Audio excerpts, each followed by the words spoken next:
मुखं करोति वाचालं पंगुं लंघायते गिरिं यत्कृपातमहं वन्दे श्रीगुरुं दीनतारिणम्। हरे कृष्ण। श्रीमद्भागवतम स्कंध तिसरा अध्याय 24 कर्दम मुनींचे वैराग्य श्लोक नंबर 40।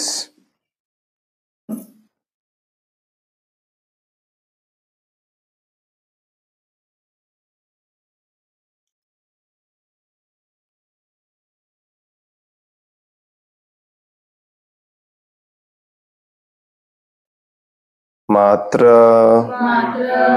आध्यात्मिकीं विद्यां शमनीं सर्वकर्मणां वितरिष्ये यया चासौ भयं च अतितरिष्यति। मात्र आध्यात्मिकीं विद्यां शमनीं सर्वकर्मणां वितरिष्ये यया चासौ भयं चातितरिष्यति। मात्र आध्यात्मिकीं विद्यां शमनीं सर्वकर्मणां वितरिष्ये यया चासौ भयं चातितरिष्यति। मात्र आध्यात्मिकीं विद्यां शमनीं सर्वकर्मणां वितरिष्ये यया चासौ भयं चातितरिष्यति।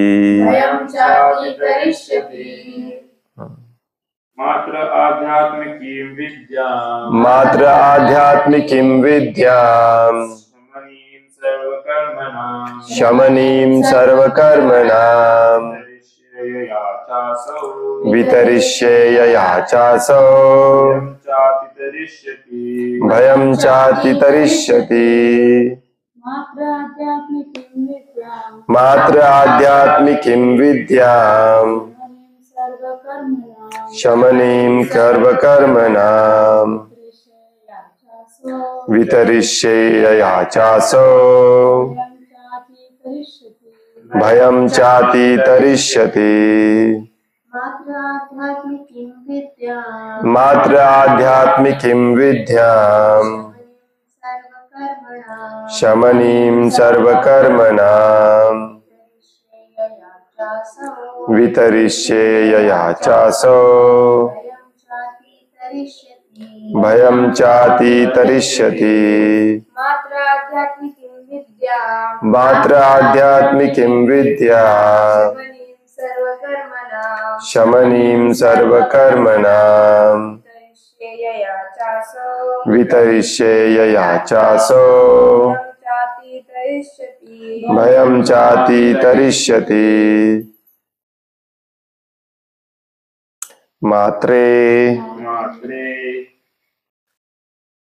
माझ्या मातेला आध्यात्मिकीं जे आध्यात्मिक जीवनाचे द्वार उघडते विद्यां ज्ञान शमनीं अंत करणारे सर्व कर्मणां सर्व सकाम कर्मे वितरिष्ये मी प्रदान करेन जया ज्याद्वारे च सुद्धा असौ ती भयं भय च सुद्धा अतितरिष्यती पार करील. भाषांतर आहे. आध्यात्मिक जीवनाचे प्रवेशद्वार असलेले आध्यात्मिक जीवनाचे प्रवेशद्वार असलेले हे उदात्त ज्ञान हे उदात्त ज्ञान मी माझ्या मातेलाही प्रदान करेन. मी माझ्या मातेलाही प्रदान करेन. त्यामुळे तिला त्यामुळे पूर्णत्व प्राप्ती पूर्णत्व प्राप्ती आणि आत्मसाक्षात्कार होईल आणि आत्मसाक्षात्कार होईल. व तिच्या सकाम कर्मांची फळे सकाम कर्माची फळे नष्ट होतील. नष्ट होतील. अशा प्रकारे ती सुद्धा अशा प्रकारे ती सुद्धा सर्व प्रकारच्या भवभयापासून सर्व प्रकारच्या भवभयापासून मुक्त होईल. मुक्त होईल.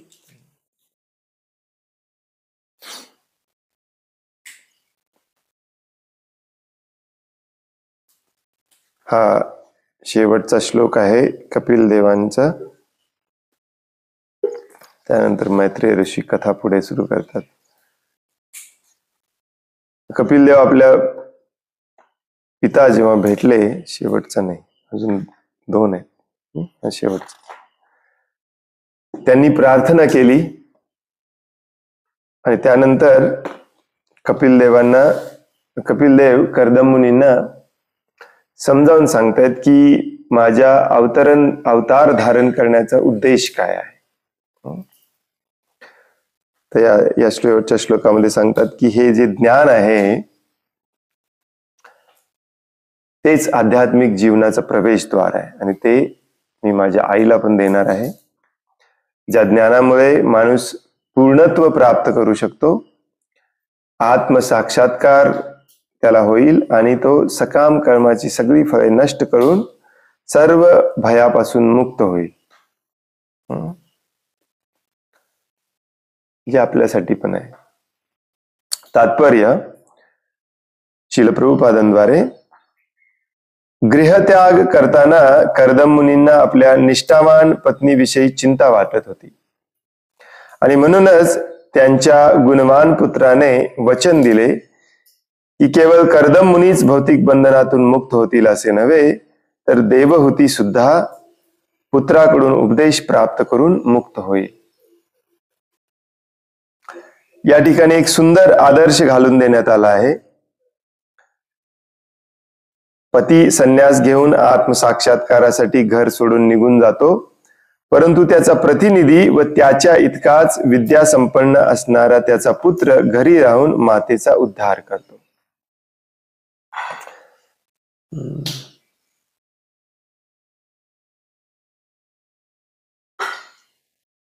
बऱ्याचदा आपल्याला पण घर सोडायची घाई लागलेली असते, होय की नाही? परंतु आपली घाई घर सोडायची ही आत्मसाक्षात्कारासाठी किंवा भगवंतांची सेवा करण्यासाठी, मुक्त होण्यासाठी नसते. आपली घाई कशासाठी असते?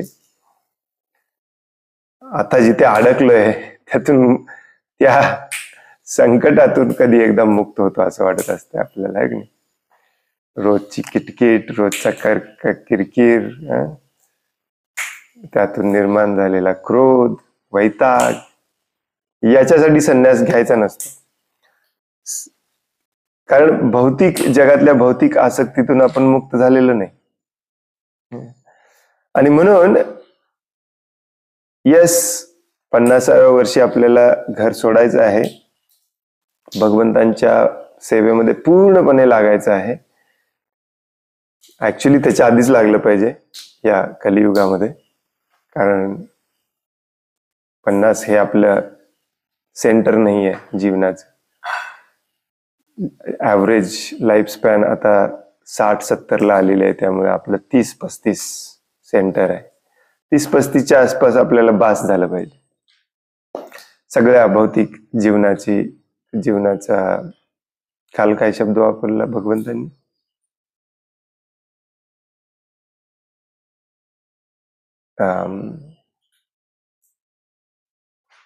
किळस आला पाहिजे. आणि 30-35व्या वर्षीच आपण पूर्णपणे भगवंतांच्यासाठी सेवा करायला सुरू केली पाहिजे. ऑफकोर्स शास्त्र सांगते की त्याच्या आधीच सुरू केलं तर अजूनच चांगलं आहे, परंतु ते सगळ्यांना शक्य होत नाही. आणि म्हणून मी नेहमी म्हणत असतो की प्रत्येकाने हे चर्चा करून ठरवलं पाहिजे, असं हॅपझर्डली आपल्या लहरीप्रमाणे ठरवलं नसलं पाहिजे.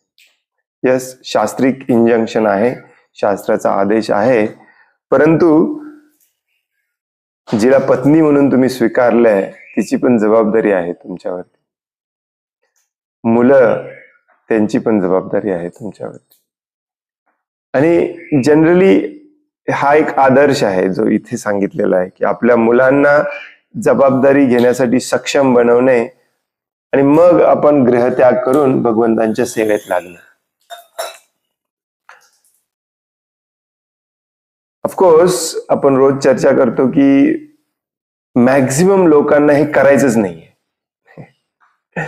अजून 30-35 काय, 40 काय, 50 काय, 60 आली, 70 आली तरी अजून काय घराची, घरातल्यांची आसक्ती जात नाही. पैसा, संपत्ती याची पण आसक्ती जात नाही.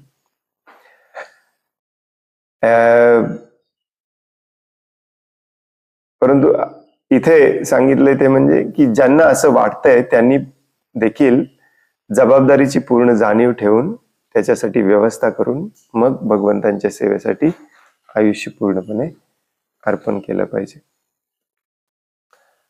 आणि एक गोष्ट याच्यामध्ये तुम्हाला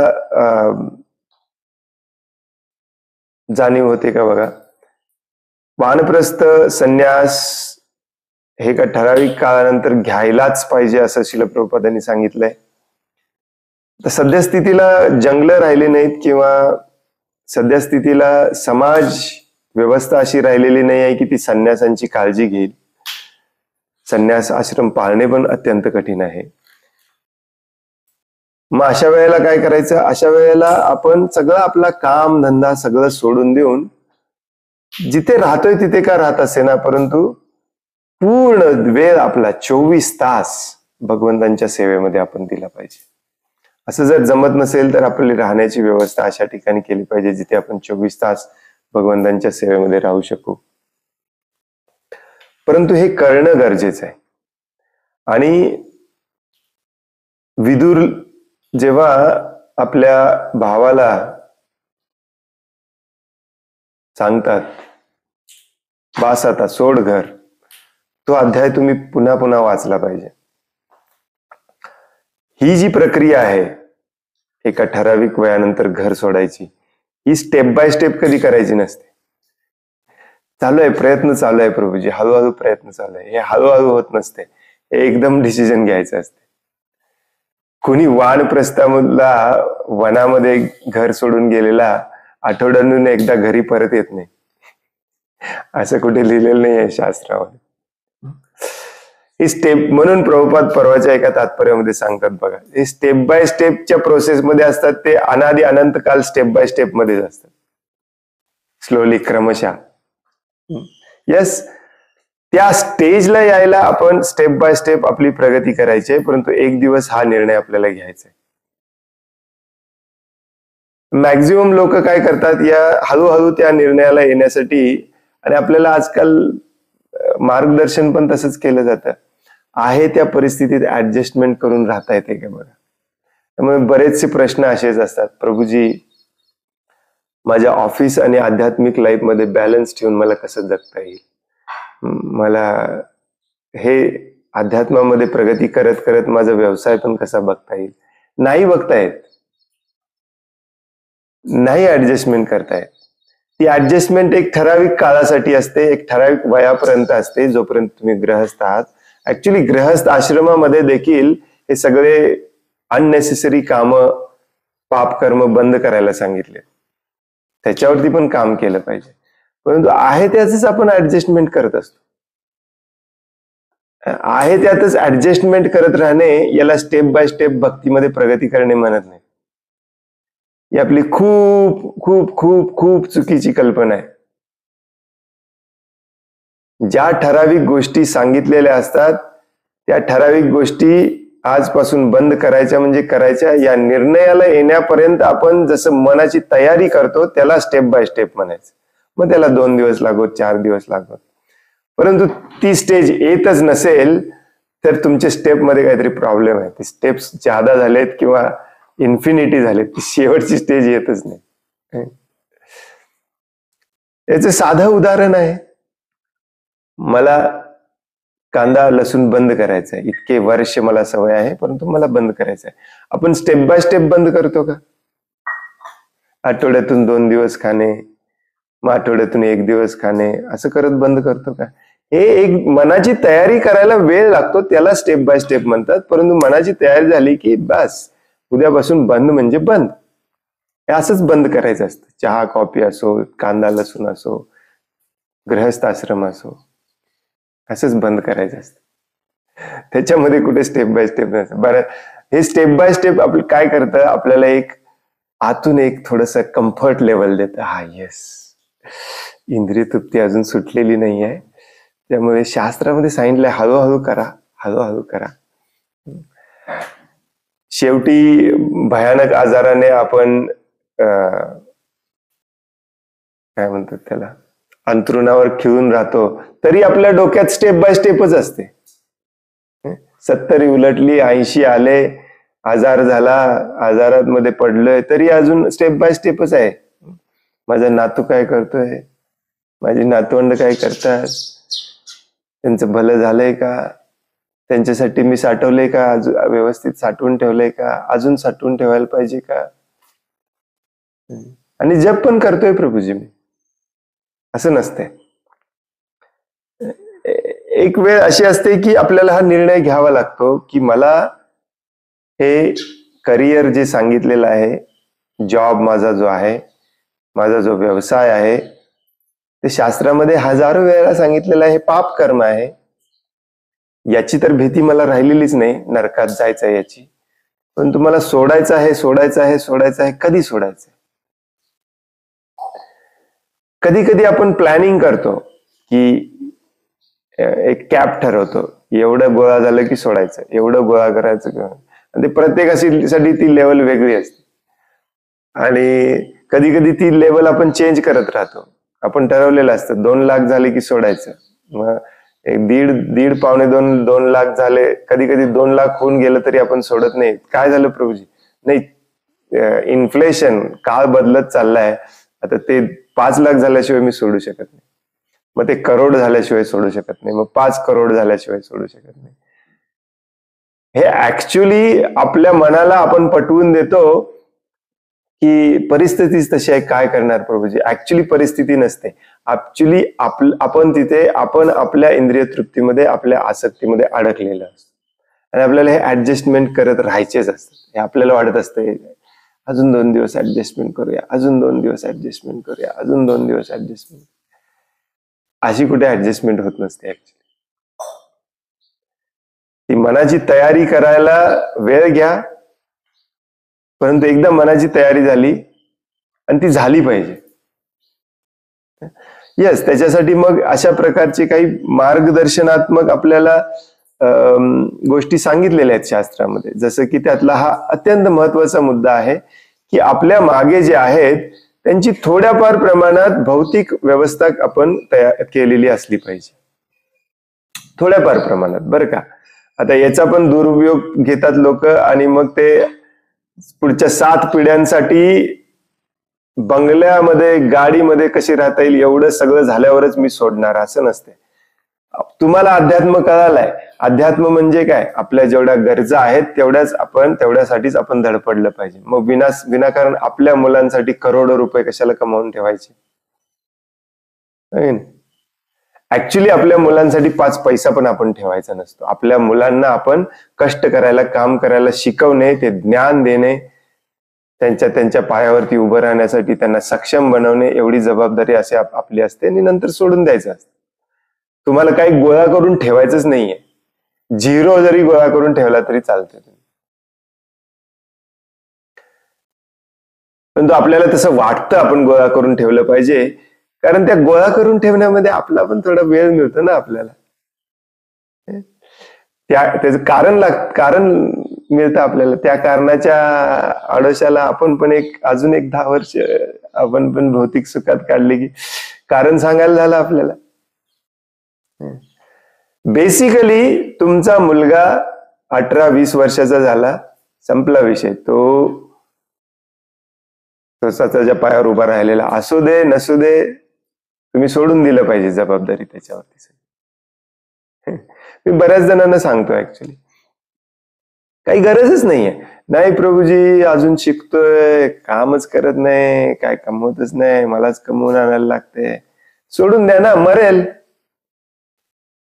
एक आई वडील म्हणून तुमची जबाबदारी आहे, त्याच्यावरती जबाबदारी थोपवणे. तुम्ही त्याला हळूहळू तुम्हीच कमवून द्यायला लागला, मग तो कशाला काम करेल? होय नाही. बऱ्याचदा हा मूर्खपणा केला जातो. अक्षरशः मी स्वतः पाहिलेलं आहे. आई वडील 70त आले, 80त आले, गुडघा दुखतोय, पाय दुखतोय, तरी हा पट्ट्या अजून टीव्ही बघत आईलाच ऑर्डर देत असते, पोहे कर, चहा कर. याच्यात चूक तुमचीच आहे ऍक्च्युली. आपण मुलांसाठी काहीही कमवून ठेवलं नसलं पाहिजे. त्या मुलांना आपल्या ज्ञान देणं, त्यांना त्यांच्या पायावर उभं राहायला शिकवणं एवढं आपलं कर्तव्य आहे. कमवायचं कसं, जगायचं कसं, त्यांचं ते बघून घेतात. त्या लेवलला येऊपर्यंत तुमची जबाबदारी आहे. त्यानंतर तुम्ही भगवंतांच्या सेवेत लागलं पाहिजे. तुमची स्वतःची मनाची तयारी असली पाहिजे त्याच्यापासून डिटॅच व्हायची, अनासक्त व्हायची. बरं, हे स्त्रियांना का सांगितलेलं नाहीये? कारण स्त्रिया भावनिक असतात. त्याचबरोबर स्त्रिया या कुणाच्या संरक्षणामध्ये कायमचं राहायचंच असतं त्यांना. ते मुलांच्या संरक्षणामध्ये राहतात पती गेल्यानंतर. त्यांच्यासाठी अशा प्रकारचं कठोर होणे शास्त्रामध्ये सांगितलेलं नाही. त्यामुळे त्यांना आपण म्हणू शकत नाही तुमची तुमच्या मुलांवरती खूप आसक्ती आहे. ते शास्त्र संमत आहे. म्हणून श्रील प्रभुपाद इथे अत्यंत महत्वाचा मुद्दा सांगतायत की या ठिकाणी एक सुंदर आदर्श घालून देण्यात आला आहे की पती संन्यास घेऊन आत्मसाक्षात्कारासाठी घर सोडून निघून जातो, परंतु त्याचा प्रतिनिधी व त्याच्या इतकाच विद्यासंपन्न असणारा त्याचा पुत्र घरी राहून मातेचा उद्धार करतो. ऍक्च्युली इथे उद्धार हा शब्द कुठल्या अर्थाने वापरलेला आहे? आध्यात्मिक दृष्टिकोनातून वापरलेला आहे. कपिलदेव म्हणतात देखील, मी हे ज्ञान आईला पण देईन, तिचं पण कल्याण करेन, तिला पण भगवत धामात जाण्यासाठी तयार करेन, तुम्ही काळजी करू नका, तुम्ही जावा. परंतु याच्यात हे पण आलेलं आहे की तिच्या खाण्यापिण्याची व्यवस्था पण मी बघेन, तुम्ही काही काळजी नका करू नका, तुम्ही जावा. ऑफकोर्स इथे सांगितलेलं आहे की त्याचा प्रतिनिधी आणि त्याच्या इतकाच विद्यासंपन्न असणारा पुत्र. हेच मी मगाशी सांगत होतो की पित्याची जबाबदारी असते की त्याला ज्ञान देणे, पैसा देणे नाही, किंवा साठवून ठेवणे, पैसा साठवून ठेवणे हे पित्याचं काम नसतं. ज्ञान देणे. ज्ञानच एखाद्याला या भौतिक जगामध्ये तारू शकतं. म्हणजेच काय, त्याला जबाबदारीची जाणीव करून देणे, त्याला जबाबदार बनवणे. संपला आपला विषय, तिथे राहायची काही गरजच नाही.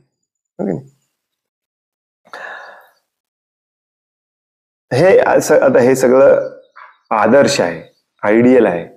आता सध्या आपण सगळं उलट पुलट चित्र विचित्र कसं वाटेल तसं झालेलं आहे. मुलगा 18 वर्षाचा होतो तोपर्यंत आपण 70 वर्षाचा झालेला असतो, कारण आपण लग्नच उशिरा केलेलं आहे, कारण आपण आपल्या करिअर बनवण्यामध्ये बिझी होतो. हो की नाही? बऱ्याच जणांना आजकाल मुलंच होत नाहीत, बऱ्याच जणांना फक्त मुलीच आहेत. हे सगळे कलियुगाची लक्षण आहेत ऍक्च्युली. याला आपण काही करू शकत नाही. याच्यावरती हे सगळे एक्सक्युजेस आहेत का? हे कारण घेऊन आपण घरातच राहू शकतो का? नाही. गृहत्याग हा केलाच पाहिजे. घरातली आसक्ती सोडलीच पाहिजे. ती जर सोडली नाही तर तुम्ही कधीच कधीच कधीच भौतिक जगातून मुक्त होऊ शकत नाही. इम्पॉसिबल आहे. मग ज्यांना मुलं नाहीत त्यांच्यासाठी तर एकदम सोपं आहे, सुपर सोपं आहे. किंवा ज्यांना मुली आहेत त्यांच्यासाठी तर सुपर सोपं आहे, एकदम सोपं आहे. कारण हे घरामध्ये राहतो का आपण? जबाबदारी आहे म्हणून, बाकी काही कारणच नसतं. आणि ती जबाबदारी एक दिवस पुढच्या पिढीकडे ढकलून द्यायची असते आणि आपण मोकळं व्हायचं असतं भगवंतांची सेवा करायला. गृहस्थ आश्रमातून एक्झिट घ्यायचाच असतो. गृहस्थ आश्रमामध्येच मरायचं नसतं. गृहस्थ आश्रमातून एक्झिट घेऊन दुसऱ्या आश्रमात जायलाच लागतं, कंपल्सरी.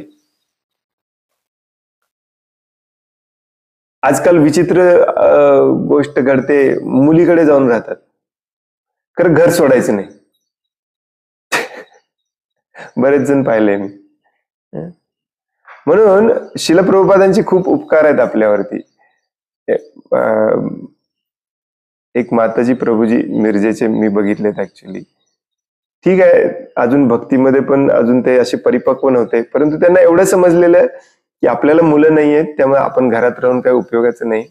सरळ त्यांनी कुलूप लावलं, मंदिरात राहायला गेले, सेवा केली. प्रभूजींची मृत्यू झाली रिसेंटली, सांगत होते. माताजी तिथेच राहतात, सेवा करतात. आणि इतक्या लाईव्हली असतात त्या माताजी कायम. थोडस बडबड करतात, परंतु ते माताजींची सवयच असते, त्याला काही करू शकत नाही आपण. कधी या मंदिरात भेटतात, कधी त्या मंदिरात भेटतात. मला आश्चर्य वाटतं ऍक्च्युली, मधनच भेटतात प्रसाद घेत. हरे कृष्ण प्रभूजी कधी आलाय? काय मंदिरात असतात. मग आपण म्हणतो मंदिरात एवढे प्रॉब्लेम्स आहेत, पॉलिटिक्स आहे, हे आहे ते आहे. त्यांना काय त्याचं देणं घेणं नाही. आपल्याला मुलं नाहीत, आपण कुठे राहणार आहे? भगवंतांची सेवा करायची आहे, मरू दे काय पॉलिटिक्स करायचे, करू देत लोक. आपण सेवा करतात.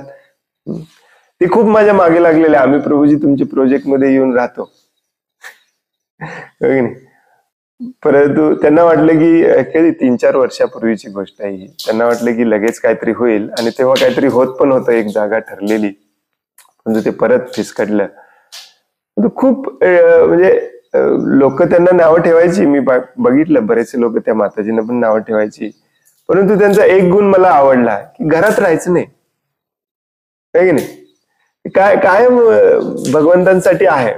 अजून भौतिक इच्छा आहेत, काहीतरी आहे मनामध्ये, थोडं थोडं असं बोलायच्या.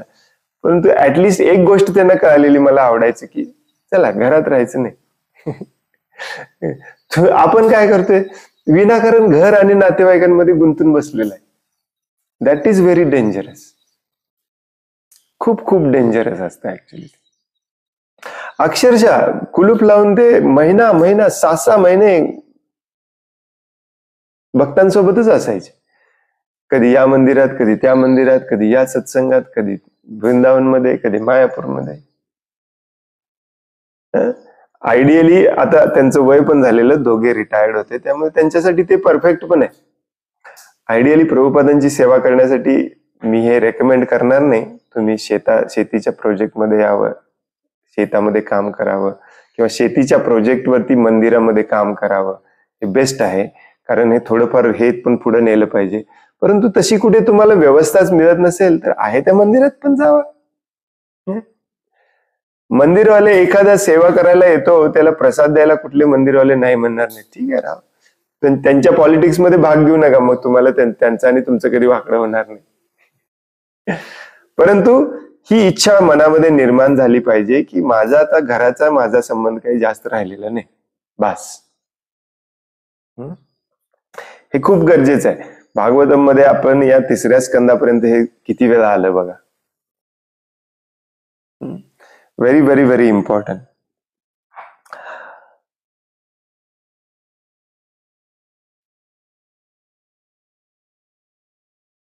संन्यासाने पत्नीला आपल्यासोबत घेऊन जावयाचे नसते. निवृत्त अवस्थेतील वानप्रस्थ जीवनामध्ये किंवा गृहस्थ जीवन व विरागी जीवन यामधील अवस्थेमध्ये मनुष्य आपल्या पत्नीला तिच्याशी लैंगिक संबंध न ठेवता एक सहाय्यक म्हणून स्वतःसोबत घेऊन जाऊ शकतो. पण संन्यास जीवनामध्ये मनुष्य आपल्या पत्नीला कोणत्याही कारणासाठी स्वतः समवेत घेऊन जाऊ शकत नाही. वानप्रस्थ अवस्थेमध्ये घेऊन जायची परवानगी आहे. ते देखील गृहस्थ आश्रम पूर्ण तिथे बंद करायचं असतं. एक माझ्यावरती डिपेंडंट आहे म्हणून घेऊन जायचं असतं, बस, बाकी काही नाही. त्याच्यामधून कुठल्याही सुखाची अपेक्षा नसते, कुठल्याही संबंधाची अपेक्षा नसते. दोघांनीही पती पत्नीनी ती जबाबदारीने ते वानप्रस्थाश्रम पार पाडायचं असतं, ज्याच्यामध्ये मेन उद्देश असतो अनासक्तीचं ट्रेनिंग घेणे, सगळ्यापासून अनासक्त होणे. परंतु एकदा संन्यास घेतला की पत्नीचा पण काही संबंध नाही. ऍक्च्युली संन्यास म्हणजे या जगातल्या एकाही वस्तूचा व्यक्तीचा संबंध नाही, 0.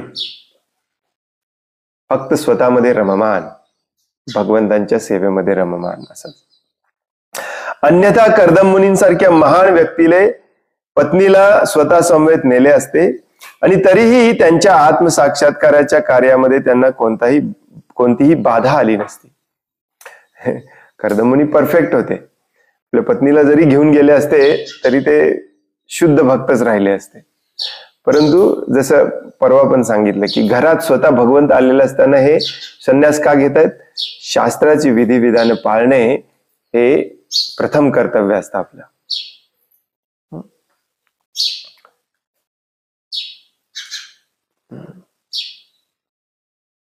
संन्यास आश्रमातील मनुष्याने स्त्रीशी कोणत्याही प्रकारचा संबंध ठेवू नये हा वैदिक आदेश आहे आणि कर्दम मुनींनी त्याचे पालन केले, स्वतःची पत्नी का असेना.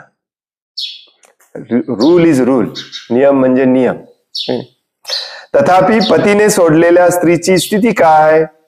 तिचे उत्तरदायित्व पुत्रावर सोपवण्यात येते आणि पुत्र वचन देतो की मी तिला भवबंधनातून मुक्त करेन.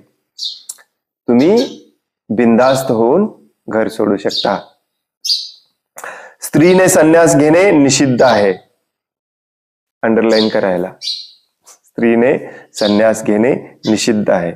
स्त्रियांनी संन्यास घेण्यास वेदांची अनुमती नसली तरी आधुनिक काळात निर्माण झालेल्या अनेक तथाकथित व कपोल कल्पित आध्यात्मिक संस्था स्त्रियांनाही संन्यास दीक्षा देतात. हा मूर्खपणा आहे.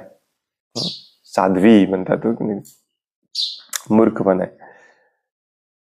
हे इतकं चुकीचं आहे आपण इमॅजिन करू शकत नाही. आणि आजकाल इस्कॉन मध्ये देखील त्याची डिमांड चालू झालेली आहे. एक ठराविक 3-4 माताजी तर त्याच्यात खूप स्ट्रॉंगली याच्यात डिमांड करतात, आम्हाला पण संन्यासी व्हायचंय, आम्हाला पण गुरु व्हायचंय. माय गुडनेस. प्रभुपाद काय लिहितात बघा, स्त्रियांनी संन्यास घेण्यास वेदांची अनुमती नसली तरीही आधुनिक काळात निर्माण झालेल्या अनेक तथाकथित म्हणजे ढोंगी आणि कपोल कल्पित म्हणजे स्वतःच्याच डोक्याने निर्माण केलेल्या याने आध्यात्मिक संस्था स्त्रियांनाही संन्यास दीक्षा देतात. वेदांमध्ये अशी अनुमती असती तर कर्दम मुनींनी आपल्या पत्नीलाही सोबत नेले असते व तिलाही संन्यास दिली असती. कारण देवहूती तेवढी सक्षम होती, ऍक्च्युली देवहूती तेवढी पात्र होती संन्यास घ्यायला. प्रभुपाद बऱ्याचदा हे सांगतात ऍक्च्युली की ध्रुव महाराजांनी आपल्या आई सुनीतीकडूनच दीक्षा घेतली असती, एवढी सुनीती महान होती.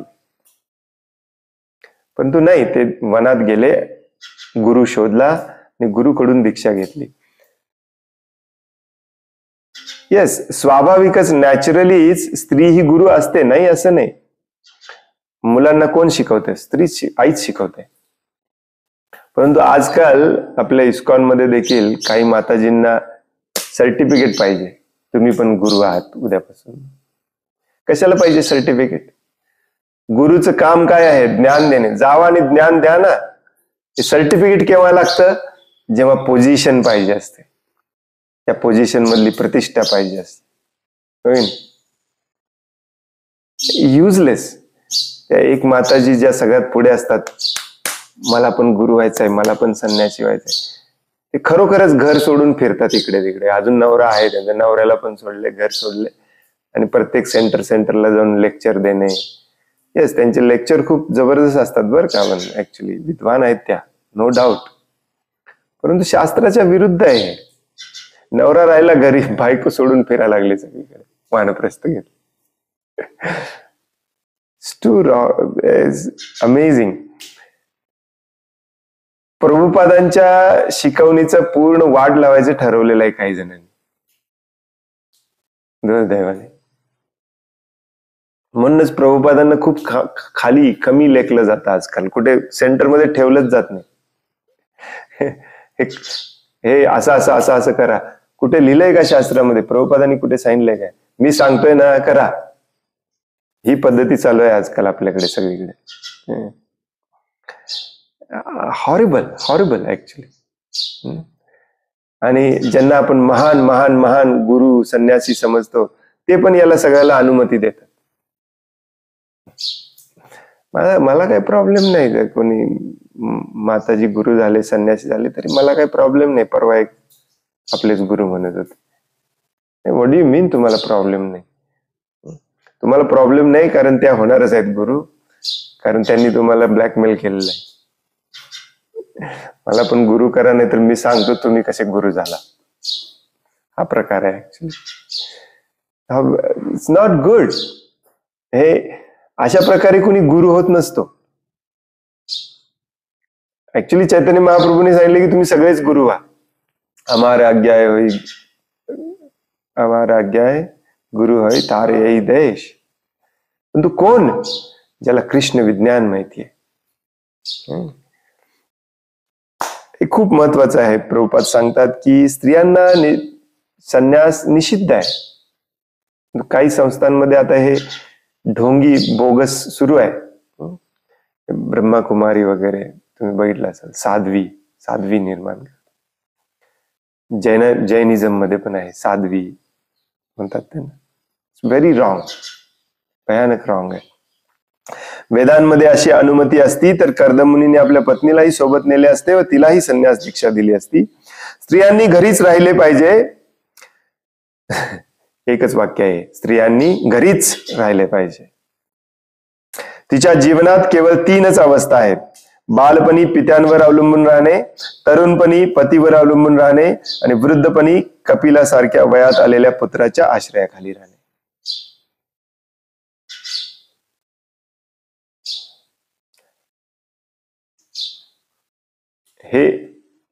हे वाक्य हे लक्षात ठेवा.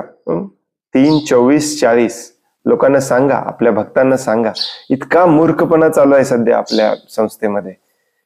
अक्षरशः फालतूगिरी चालू आहे, एवढं म्हटलं तरी चालेल. प्रभुपाद असे ठामपणे सांगतात आणि हे एका ठिकाणी सांगितलेलं नाही, इतक्या ठिकाणी प्रभुपादांनी सांगितलंय असंच राहिलं पाहिजे, असंच राहिलं पाहिजे, असंच राहिलं पाहिजे.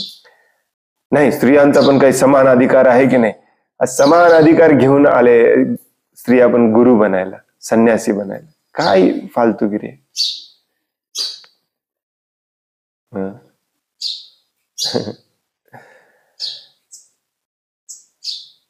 तिच्या जीवनात 3च अवस्था आहेत. त्या 3 अवस्था म्हणजे पण ब्रह्मचारी, गृहस्थ, वानप्रस्थ नव्हे. तिने सदैव संरक्षणाखाली राहणे गरजेचं असतं. लहानपणी पित्याच्या संरक्षणाखाली, तरुणपणी पतीच्या संरक्षणाखाली, वृद्धावस्थेमध्ये मुलाच्या संरक्षणाखाली.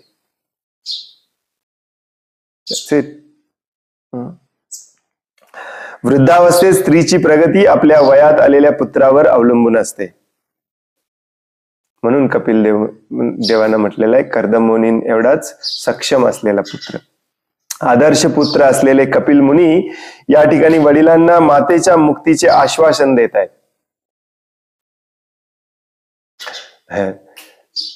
याचं आश्वासन देत नाही आहेत की मी आईला चांगल्या घरात ठेवेन, चांगलं खायला प्यायला घालेन, तिच्या हॉस्पिटलची वृद्धावस्थेमध्ये तिच्या हॉस्पिटलची बिलं, दवाखाना सगळं बघेन, तुम्ही काही काळजी करू नका. हे कुणीही करतंय, ह्याला काही वचन द्यायला लागत नाही. कसलं वचन देत आहेत कपिल मुनी? ती देखील या भवसागरातून, भवभयापासून, या श्लोकामध्ये म्हटलंय भयम चातितरिष्यती, या भयापासून ती देखील मुक्त होईल. याची काळजी मी घेतो, याची जबाबदारी मी घेतो, तुम्ही बिनधास्त जावा. जेणेकरून ते आपल्या सद्गुणी पत्नीची काळजी न करता शांत चित्ताने विश्वभ्रमणासाठी जाऊ शकतील.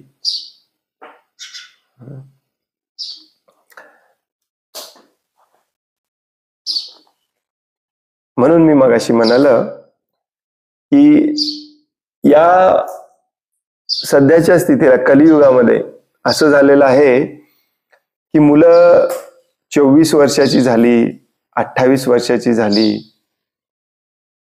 काही काही ठिकाणी मी बघितलेलं आहे 35 वर्षाची झाली, 40 वर्षाची झाली तरी काडी मात्र जबाबदारीचं काम करत नाही. आणि मग तिथे आई वडील अडकलेले असतात. अशा आई वडिलांना मी सरळ सरळ सल्ला देतो, सोडून जावा. मग त्यांची तिथे ऍक्च्युली ते अडकले, आई वडील अडकलेले असतात. माझा मुलाचं कसं होणार, तो ऑलरेडी झालेला आहे 35चा, त्याचं कसं होणार? त्याला तुम्ही पंगू बनवलंय तुम्हीच. तो जेव्हा 18-20 वर्षाचा झाला त्याला तुम्ही घास भरवलं तुम्हीच. तुझं तू घेऊन खा म्हणण्याऐवजी तुम्ही भरवायचं काम केलं. तुमची चूक आहे.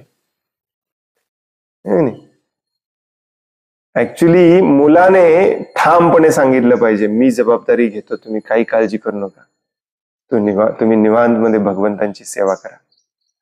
हे आजकाल होत नाही, कारण मलाच माहिती नाहीये अध्यात्म, भगवंतांची सेवा.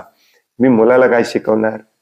मला शाळेने, कॉलेजने, या आधुनिक शिक्षण व्यवस्थेने मला शिकवलंय की फुकटचं खाल्लं पाहिजे, काम जास्त केलं नसलं पाहिजे, पगार जास्त मिळाला पाहिजे. तेच शिक्षण मी माझ्या मुलाला देणार, है नाही? पण आपली काय अवस्था होती, आपण जे 1970-80 मध्ये वाढलो, त्यांना हे डोक्यात घातलं, तुम्ही जर शिक्षण घेतला, डिग्री घेतली, तुम्ही साहेब होता, साहेबाला जास्त काम करायला लागत नाही, पैसा मात्र भरपूर मिळतो, तुम्हाला ते करायचंय. त्याच्यासाठी आपण कष्ट केले, शिक्षण घेतलं, कष्ट केलं. परंतु आपल्या डोक्यामध्ये हे कमी काम करून जास्त पगार मिळवण्याची ही जी कल्पना ती इतकी फिट्ट बसली की तीच कल्पना आपल्या मुलांमध्ये आपण अजून वाढवून सांगितली. तू अजिबातच काम करू नको, तुला फुकटचा पैसा कसा मिळतो याची व्यवस्था मी करून ठेवतो. मी स्टॉक मार्केटमध्ये ठेवलेत, म्युच्युअल फंड मध्ये ठेवलेत, तू काही काळजी करू नको. मग तो अजूनच आळशी होतो. आपण थोडे आळशी झालो मागच्या पिढीपेक्षा, आपली मुलं आपल्यापेक्षा थोडी अजून जास्त आळशी होणार, त्यांची मुलं अजून जास्त आळशी होणार. कारण कुठल्याच पिढीमध्ये अध्यात्माचं लवलेश नाही. हे सगळं सोडायचं आहे, सोडून एक दिवस जायचं आहे, याचं शिक्षण कुठेच नाही. आपल्याला दिलं नाही, आपण आपल्या मुलांना दिलं नाही. आणि आता काही काही आई वडिलांना हे कळाल्यावर ते डोक्याला हात लावून बसलेत, काय माझा मुलगा कामच करत नाही प्रभूजी, काय करायचं आता, मलाच करायला, घर सांभाळायला लागते. अशा वेळेला लात मारायची, ते 4 दिवस उपाशी राहू दे, मग त्याला अक्कल येते. ऍक्च्युली त्याचं तो कमवायला लागतो. 35 वर्षाच्या 40 वर्षाच्या मुलाला सांभाळायचं म्हणजे ते काय म्हणायचं, याला घोर पाप आहे. Actually it's not good. मुलांना तुम्ही ज्ञान असं दिलं पाहिजे की तो स्वतःहून 18-20 वर्षाचा असताना तुम्हाला म्हणेल की यस, मी पूर्ण जबाबदारी घ्यायला तयार आहे.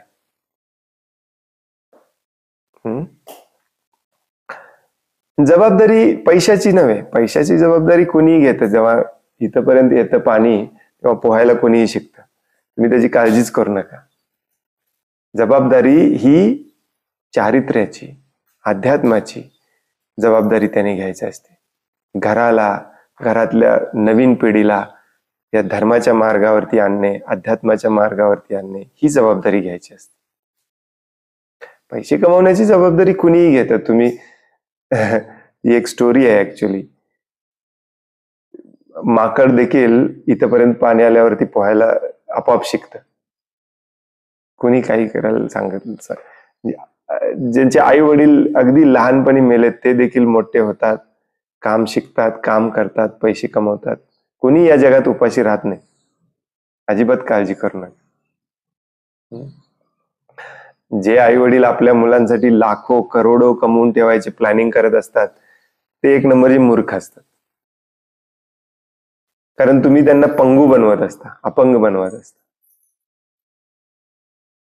स्वतःच्या पायावर त्यांनी उभं राहिलं पाहिजे, जबाबदारी घेतली पाहिजे, आर्थिक पण, फिजिकल पण आणि आध्यात्मिक पण.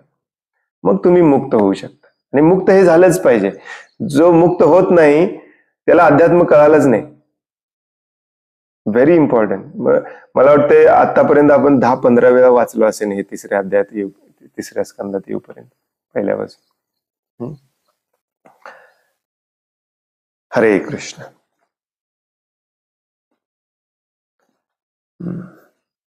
कोणाला काही प्रश्न आहे, काही सांगायचं आहे? येस. वानप्रस्थ म्हणजे सगळं घर सोडून वनात जाणे असं सांगितलंय. आता या युगामध्ये हे शक्य नाही म्हणून भगवंताची सेवा करायला घर सोडून जावा, सगळी जबाबदारी सोडा असं सांगितलं. तेच संन्यासामध्ये काय सांगितलं? संन्यासासाठी काय सांगितलं या युगात? सांगितले की आपण बऱ्याचदा वाचतो, या युगात संन्यास अलाउडच नाही. चैतन्य महाप्रभू स्पष्ट सांगतात, या युगामध्ये संन्यास अलाउड नाहीये.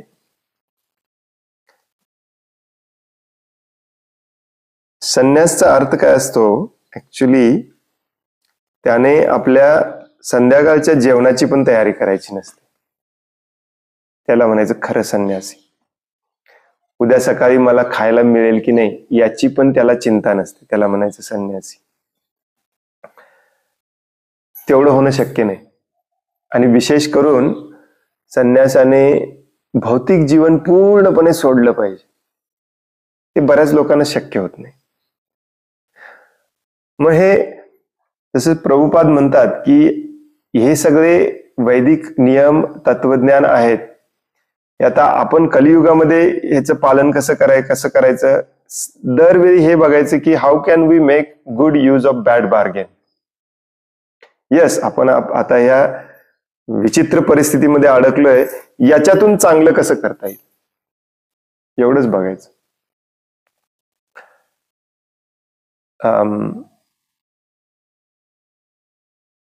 माझ्या मते तरी, मला तरी असं वाटतंय की शील प्रभुपादानंतर संन्यासी क्वचितच दिसतील तुम्हाला. आहेत एखाद दुसरे आहेत, नाही असं नाही, पण संन्यास आश्रमाचे नियम पाळायला खूप कठोर तपस्या करावी लागते.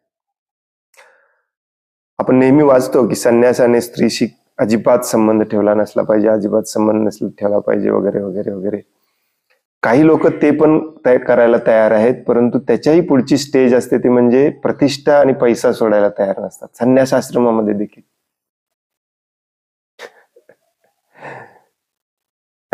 म्हणून कालच मी वाचत होतो श्रीमद भागवतमच्या 12व्या स्कंदामध्ये 3ऱ्या अध्यायामध्ये 33वा श्लोक, जिथे दिलेला आहे की कलियुगामध्ये संन्यासी पैशाच्या मागे लागणार. 12:3:33.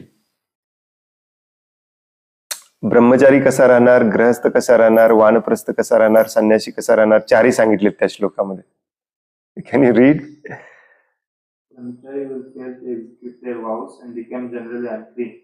ब्रह्मचारी स्वतःचे नियम बंधन पाळायला फेल होणार आणि अस्वच्छ राहणार. ब्रह्मचार्याचं सगळं पहिलं लक्षण असतं स्वच्छ राहणे. ब्रह्मचारी अस्वच्छ राहणार आहे, आपण ऑलरेडी बघितलेलं आहे नाही. आंघोळ न करता मंगलारतीला येत होते ब्रह्मचारी. ग्रहस्थासाठी काय सांगितलंय? ग्रहस्था विल बिकम बेगर्स, म्हणजे ग्रहस्थ भिकारी होतील. म्हणजे काय? ग्रहस्थ काम करायचं बंद कर. ग्रहस्थांचं काम असतं स्वतः कष्ट करून या बाकीच्या 3 आश्रमांना दान देणे, परंतु ग्रहस्थच दान मागायला लागतील. तमोगुणी होतील सगळे. वानप्रस्थ काय होतील? वानप्रस्थ will live in the villages, म्हणजे वानप्रस्थ घर सोडणार नाहीत, वनात जाणार नाहीत, ते गावातच राहणार. आणि संन्यासी will become very greedy for wealth, आणि संन्यासी पैसा कमवण्यासाठी संन्यास धारण करणार. हे कलियुगाचं लक्षण आहे. म्हणून संन्यास अलाउड नाही आहे कलियुगामध्ये. जे कोणी संन्यासी आपल्याला दिसतात, गॅरंटीड 99% तो ढोंगी असण्याचे चान्सेस आहेत. 99% चान्सेस आहेत ढोंगी असण्याचे कलियुगामध्ये. त्यामुळे प्रभुपाद तर सांगतात की हा ढोंग करण्यापेक्षा तुम्ही गृहस्थ आश्रमामध्येच राहावा आणि सगळं काही सोडून भगवंतांच्या सेवेमध्ये लागा. जसं प्रभुपादांनी नवरा बायको दोघांना पण पाठवलं, तुम्ही जावा या सेंटरवरती काम करा, त्या सेंटरवरती काम करा, हे डेव्हलप करा, ते डेव्हलप करा. हो की नाही? हेच केलं पाहिजे. संन्यासाच्या मागे लागायचंच नाही आपण. आणि जे आपण तर आपण संन्यास काय, आपण इथं वानप्रस्थ घेतलं तर आपण खूप ग्रेट म्हणायला पाहिजे. आपण ऍक्च्युली इथं वानप्रस्थ घ्यायची इच्छा नाही कोणाची. वानप्रस्थ राहू दे, पूर्णपणे भगवंतांना वेळ द्यायची कोणाला इच्छा नाही इथे. संन्यासी काय होणार आपण संन्यासी व्हायचे इच्छा आपण पूर्णपणे सोडून दिली पाहिजे. पण संन्यास आश्रम या कलियुगामध्ये टिकवून ठेवताच येत नाही. त्याचबरोबर हे जे सगळे उपदेश आहेत, हे समोर जर संन्यासी दिसला तर तो खरा संन्यासी आहे की नाही हे बघण्यासाठी पण हा उपदेश दिलेला आहे. तुम्ही जर थोडस सतर्क राहिलं पाहिजे. या कलियुगामध्ये संन्यासाच्या पोशाखामध्ये खूप ढोंगी भेटणार आहेत आपल्याला. आणि संन्यास आश्रम पाळणे एवढं सोपं नसते.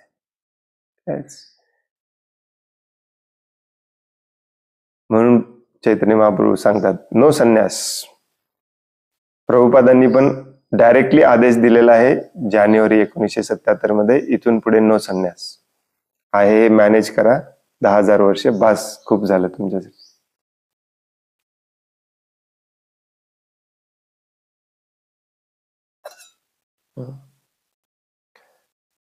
हरे कृष्ण.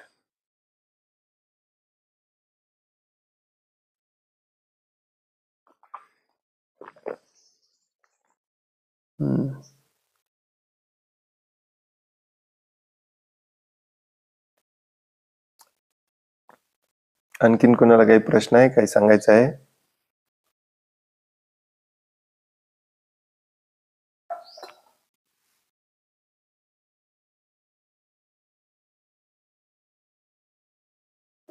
हरे कृष्ण. खूप खूप धन्यवाद. अच्छा वांछा कल्पतरुभयश्च कृपा सिंधुभ्य एव च पतितानां पावनेभ्यो वैष्णवेभ्यो नमो नमः. अनंत कोटि वैष्णव वृंद की जय. वैष्णव ठाकुर शिल प्रभुपाद की जय. ग्रंथराज श्रीमद् भागवतम की जय. हरे कृष्ण. दंडवत प्रणाम. हरे कृष्ण प्रभुजी, दंडवत प्रणाम.